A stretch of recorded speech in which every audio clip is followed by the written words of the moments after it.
ಮುತ್ತಣ್ಣ ಮಾವ ಇಡೀ ಊರಿಗೆ ಕೇಳಿಸೋ ಹೇಳ್ತೀನಿ, ನೀನ್ ಕೇಳಿಸ್ಕೊ. ದುಡ್ಡಿನ ಜೊತೆಗೆ ಮದುವೆನೇ ಆಗದೆ ನಿನ್ನ ವಂಶಕ್ಕೆ ಒಂದು ಕುಡಿನೂ ಹೊತ್ಕೊಂಡು ಬಂದಿದ್ದಾಳೆ.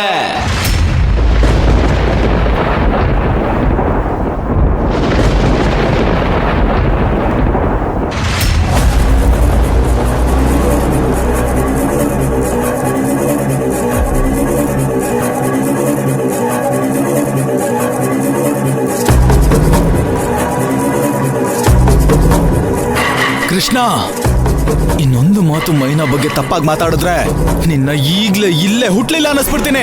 ಏಯ್ ತಗಿಲೆ ಕೈನಾ, ವಿಷಯನೇ ಇನ್ನು ಪೂರ್ತಿ ಮುಗಿಸಿಲ್ಲ. ಅರ್ಧಂಬರ್ಧ ವಿಷಯ ತಿಳ್ಕೊಂಡ್ರೆ ಏನ್ ಅರ್ಥ ಆಗುತ್ತೆ? ಮೈನಾ ಬಗ್ಗೆ ಏನೋ ಗೊತ್ತು ನಿನ್ಗೆ.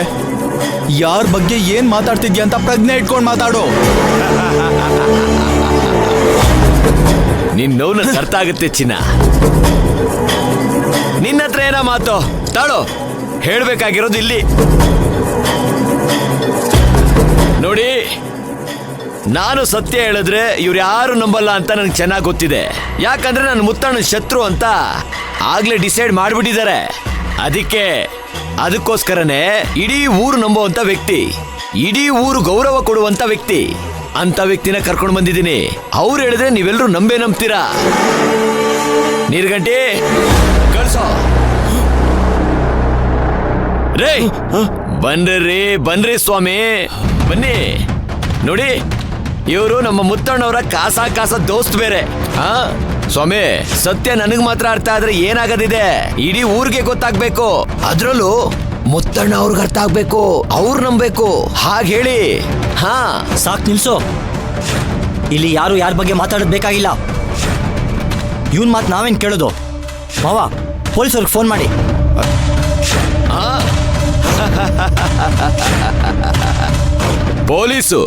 ಪೊಲೀಸವ್ರಿಗೆ ಫೋನ್ ಮಾಡ್ತೀರಾ?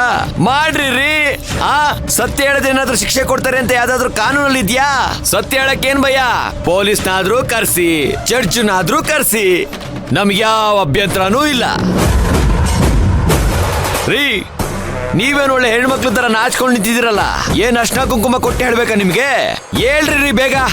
ಕೃಷ್ಣ, ಎಲ್ಲ ತುಂಬಿದ ಸಭೆ, ಕಷ್ಟಪಟ್ಟು ಮದುವೆ ಮಾಡ್ತಾ ಇದ್ದಾರೆ. ಇಂಥ ಸಮಯದಲ್ಲಿ ಇದೆಲ್ಲ ಮಾಡೋದು ಬೇಡಪ್ಪ. ಬಾ ಹೋಗ್ಬಿಡೋಣ ಬಾ. ಏಯ್ ಲೇ ನೀರ್ಗಂಟಿ ಬಸೋ, ಹೇಳಲ್ಲ ಇವನಿಗೆ ನಿನ್ ಭಾಷೆಲಿ. ಪಂಡಿತ್ರೆ, ಸತ್ಯ ಹೇಳೋದಕ್ಕೆ ಯಾಕೆ ಹಿಂದೆ ಮುಂದೆ ನೋಡ್ತಿದ್ದೀರಾ? ಅಲ್ಲ, ನಾವೇನಾದ್ರೂ ನಿಮ್ಮನ್ನ ಹೊಡೆದು ಬಡ್ದು ಹಿಂಸೆ ಕೊಟ್ಟು ಸುಳ್ಳು ಹೇಳು ಅಂತ ಕರ್ಕೊಂಡ್ ಬಂದಿದೀವ? ಇಲ್ಲ ತಾನೇ. ಸತ್ಯ ಹೇಳ್ಬಿಟ್ಟು ಒಯ್ತಾ ಇರ್ಬೇಕಷ್ಟೇ. ನೋಡ್ರಿ, ಸುಳ್ಳನ್ನ ಹೇಳೋದು ಎಷ್ಟು ಮಹಾಪಾಪನೋ, ಸತ್ಯನ ಮುಚ್ಚಿಡೋದು ಅಷ್ಟೇ ಮಹಾಪಾಪ. ವೃತ್ತಿ ಧರ್ಮಕ್ಕೆ ಅವಮಾನ ಮಾಡ್ದೇನೆ ಸತ್ಯ ಬೊಗಳ್ಬಿಟ್ಟು ಪುಣ್ಯ ಕಟ್ಕೊಂಡು ಒಯ್ತಾ ಇರ್ಬೇಕು. ಬೇಡಪ್ಪ, ಬೇಡ.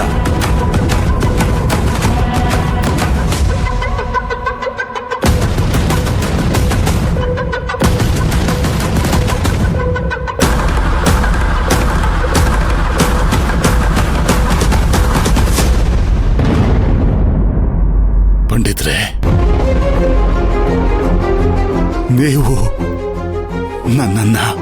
ನನ್ನ ಕುಟುಂಬನ ಈ ಊರಿನಲ್ಲಿ ಎಷ್ಟೋ ವರ್ಷಗಳಿಂದ ನೋಡ್ಕೋತಾ ಬಂದಿದ್ದೀರಿ. ನಂಗೆ ಗೊತ್ತು, ಅವನು ನಿಮ್ಮನ್ನ ಹೆದರ್ಸಿ ಬೆದರ್ಸಿ ಅದೇನು ಹೇಳಕ್ಕೆ ಅಂತ ಕರ್ಕೊಂಡು ಬಂದವನೆ. ನಂಗೆ ಗೊತ್ತು. ಪಂಡಿತ್ರೆ, ನನ್ನ ಮಗಳ ಮೇಲೆ ಎಷ್ಟು ನಂಬಿಕೆ ಇದೆಯೋ ನಿಮ್ ಮೇಲೂ ನನಗಷ್ಟೇ ನಂಬಿಕೆ ಐತೆ. ಸ್ವಾಮಿ, ಎಲ್ಲರೂ ರೋಗ ಗುಣಪಡಿಸೋರು ನೀವು. ನಿಮ್ ಕೈ ಗುಣ ಚೆನ್ನಾಗೈತೆ, ನಿಮ್ ನಾಲ್ಗೆ ಗುಣವೂ ಹಂಗೆ ಐತೆ ಅಂತ ನಂಬ್ಕೊಂಡಿವ್ನಿ. ಪಂಡಿತ್ರೆ, ದಯವಿಟ್ಟು ಅದೇನು ಅಂತ ಹೇಳಿ. ನನ್ಗೋಸ್ಕರ ಹೇಳಿ ಸ್ವಾಮಿ, ನನ್ನ ಕುಟುಂಬಕ್ಕೋಸ್ಕರ ಹೇಳಿ ಸ್ವಾಮಿ, ನಮ್ ಜನಕ್ಕೋಸ್ಕರ ಹೇಳಿ ಸ್ವಾಮಿ.